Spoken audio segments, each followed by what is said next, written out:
E aí, gente, tudo bom? A gente vai começar a história da Bíblia. Como eu acredito que a vida por si só ela tem uma força de existir. E essa força habita em nós humanos. Nós, todos os seres vivos, têm essa força de existir. Só que essa força de existir é muito maior naquilo que produz a vida do que no nosso pensamento de controlar a vida, como a gente a interpreta. Então, muitas vezes, esse descompasso de como a gente enxerga a vida, como a gente interpretou e como a vida está acontecendo, faz com que a gente acabe divergindo entre nossos amigos, nossos irmãos, nossos seres, nossos semelhantes, porque eles interpretaram de uma forma diferente o que a gente entende da vida. Só que a vida, poxa, é muito maior do que qualquer interpretação humana.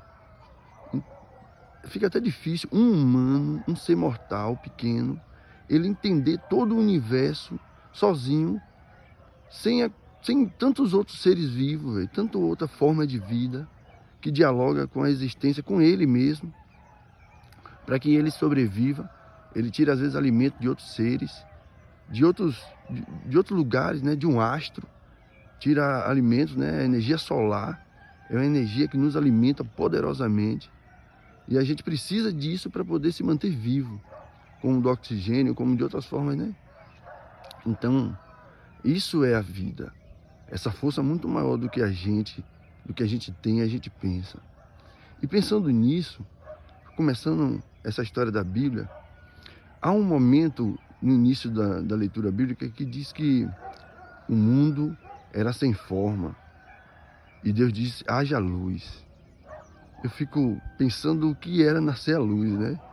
Tem um cientista que diz que todo o universo são explosões de estrelas. Elas explodem e geram um universo, uma galáxia toda, tudo explosões. Eu não sei se essa luz é o Big Bang, o que foi, como foi. É muito difícil a gente compreender.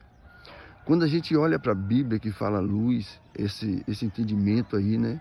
E por isso que eu queria começar falando do Egito. Porque o Egito é uma civilização que olhou para o sol, o nascer do sol, essa luz, e descobriu a gente pode tirar energia disso aí, para a gente poder viver. E a gente não precisar viver como nômades, como caçadores, coletores, como gente que anda vagando no mundo.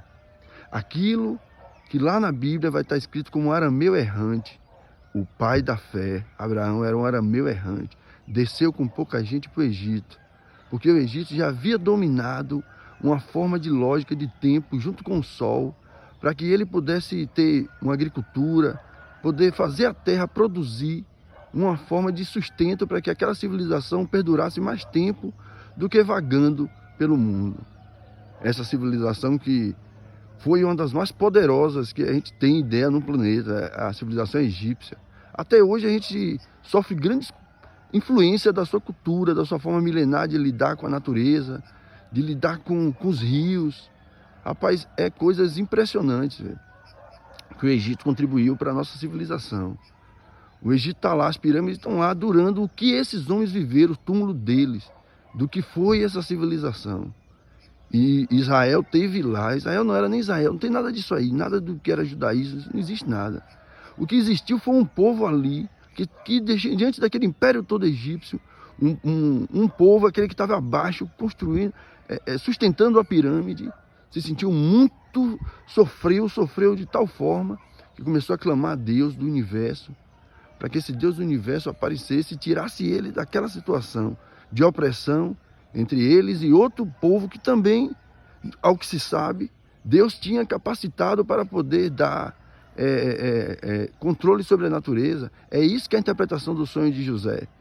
José tem uma interpretação do sonho, mas era o faraó que viu através de um sonho que haveria um tempo de seca, de 7 anos de seca, e depois 7 anos de vacas gordas, e depois 7 anos de seca. Então ele deveria, só que ele não sabia o que fazer com isso ainda, mas ele tinha uma interpretação. Então é muito importante a gente ver como é que lidar a natureza, essa força da vida, da existência, e como outras civilizações acontece. Eu gravo esse vídeo buscando essa força da luz, sabe, do nascer do sol. Eu acho que essa força que habita aí é maior do que a que habita esse que vos fala. Muito maior.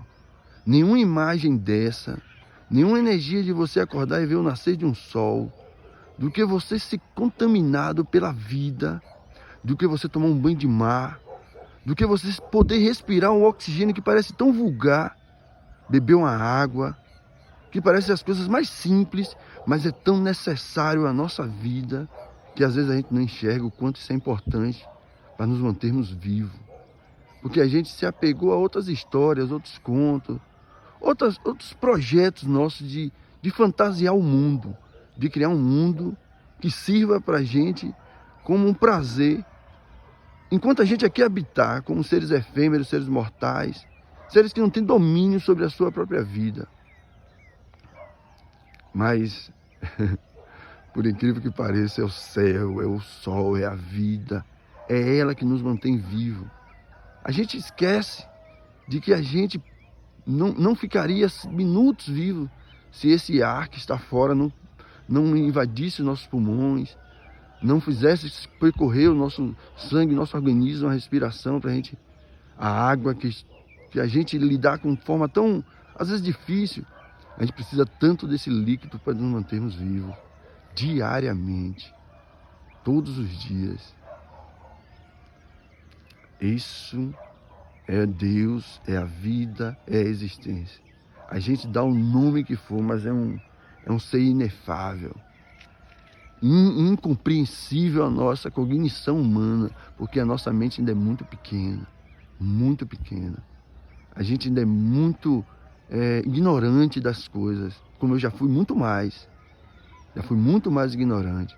Hoje eu sei um pouco, talvez amanhã eu saiba mais, mas eu sei que aqueles que nascerão ainda muito depois de mim saberão muito mais do que eu, porque eu não tive a capacidade, a compreensão de ver a totalidade da existência do universo, porque eu sou somente um pedaço desse cosmos todo. E por isso eu digo a vocês, essa é a energia da vida, do nascer de um sol, daquilo que brilha, daquilo que acontece. É isso que eu trago para vocês, meus irmãos. Aquilo que o Egito viu, aquilo que Israel conversou, que o mundo ali dialogou, Abraão, pararam para ver a energia da vida e falaram assim, a gente pode viver com isso. A gente pode viver disso.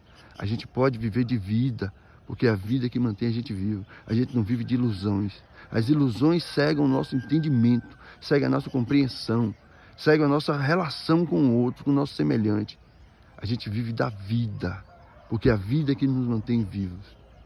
Vivam, aproveite essa energia que vai nascer a cada manhã. A cada nascer de sol vem a energia que diz assim, eu acredito em você, eu acredito em você, acredite em você, na sua vida, porque ela habita e lhe trouxe até aqui. Valeu, rapaziada.